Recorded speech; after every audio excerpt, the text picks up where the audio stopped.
What's good, everybody, and welcome to a brand new series here onto my YouTube channel. I did say this was going to be a thing on FIFA 23. FIFA 23 is here and we're kicking it off with a new career mode series, and as you would see, we're kicking it off with none other than the team that I support, Arsenal Football Club. Now, of course, Arsenal doing very good in real life.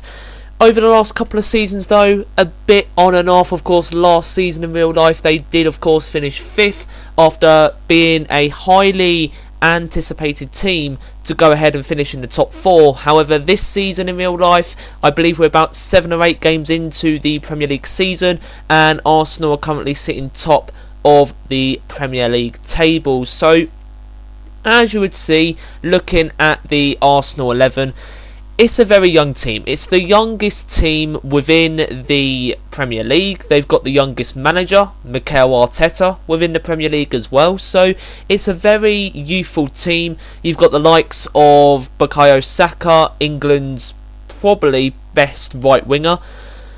You've then got players like Gabriel Martinelli, Emile Smith-Rowe, the new captain Martin Odegaard, but you've also got some experience in the team as well, such as Granit Xhaka, who's been around the club for a little bit now, and he is starting to age a little bit. So of course, in the career mode, we all know that if players are aging, then they do slowly decrease in their overall. And then we do have other players, of course, like Thomas Partey, and I really think that Thomas Partey, he is really starting to kick on now in his Arsenal career.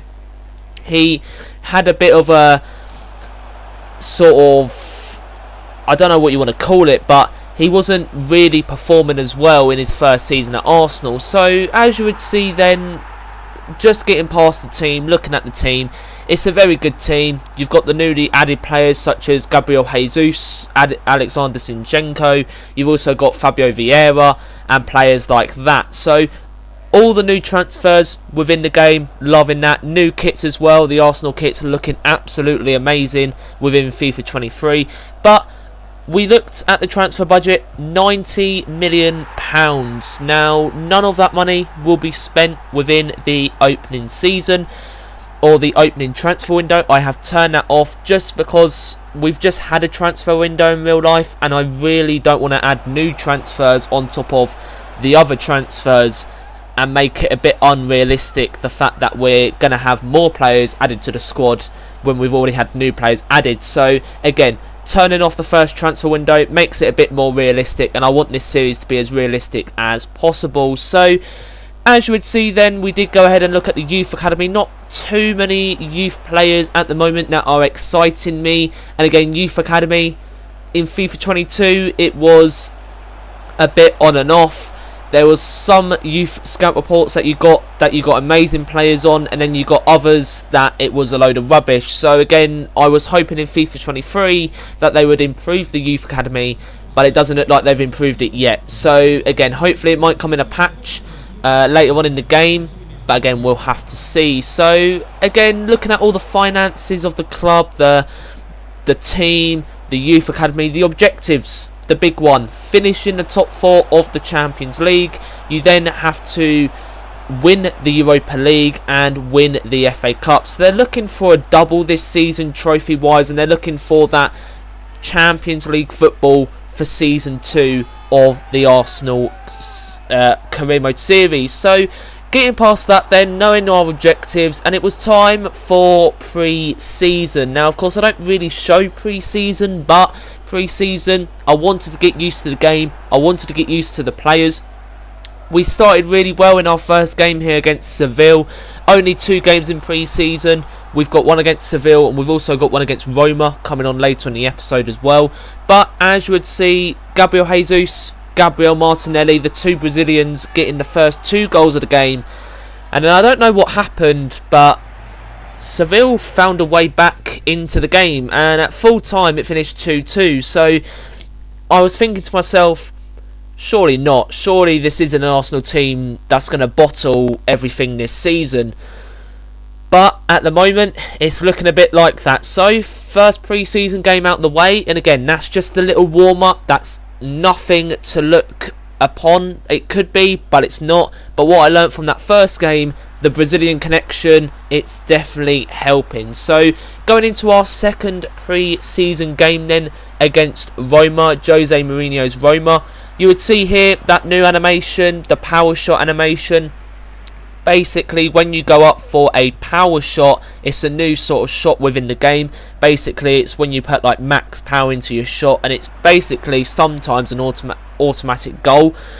But as you would see, it zooms in, and I think it's a really cool addition. So going into the second game then of pre-season, it's Roma, it's Jose Mourinho. Emil Smith-Rowe, I gave him a start in this game, and again, pre-season, it's great to use the players that you know aren't going to get into your first 11. Emil Smith-Rowe being one of them. I really can't see him get him into the team. Gabriel Martinelli, Bukayo Saka, they're just better players. He's not going to slot into that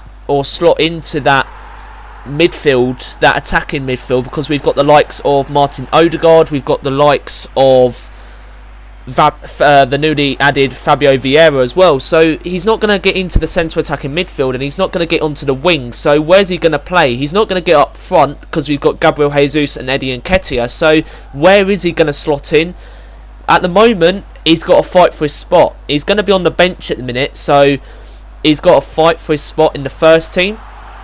And then we also added a couple of other players that are not really going to get game time this season, such as Mohamed El Neni, Marquinhos. We added in as well the young 19 Brazilian, newly added in real life on the transfer window. So, of course, you would see us go 1-0 up through Emil Smith-Rowe, and then Roma got back into the game with a goal to get the equaliser. And then you would see here 66 minutes in, Tammy Abraham, the English number 9 for Roma, goes ahead and gets Roma 2-1 up. So it was stoppage time of the 90 minutes. Gabriel Martinelli running down the wing, slots it into Eddie Nketiah. Eddie Nketiah, I've got to say, he's going to have to prove to me that he's got some fight for the first team, because he's not getting ahead of Gabriel Jesus, is he? Gabriel Jesus is just a different breed of striker. So yeah, it's another player, Eddie Nketiah, who's going to have to fight for his spot this season. Again, there are players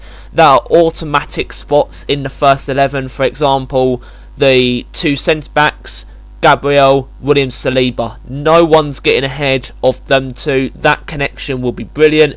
But guys, if you do go ahead and enjoy the first episode of the Arsenal Career Mode, I hope you did enjoy. If you did, please go down, like and subscribe to the channel. Much support is appreciated, and you can see it's a North London derby for the second episode. I look forward to it. Have a great day. Bye for now.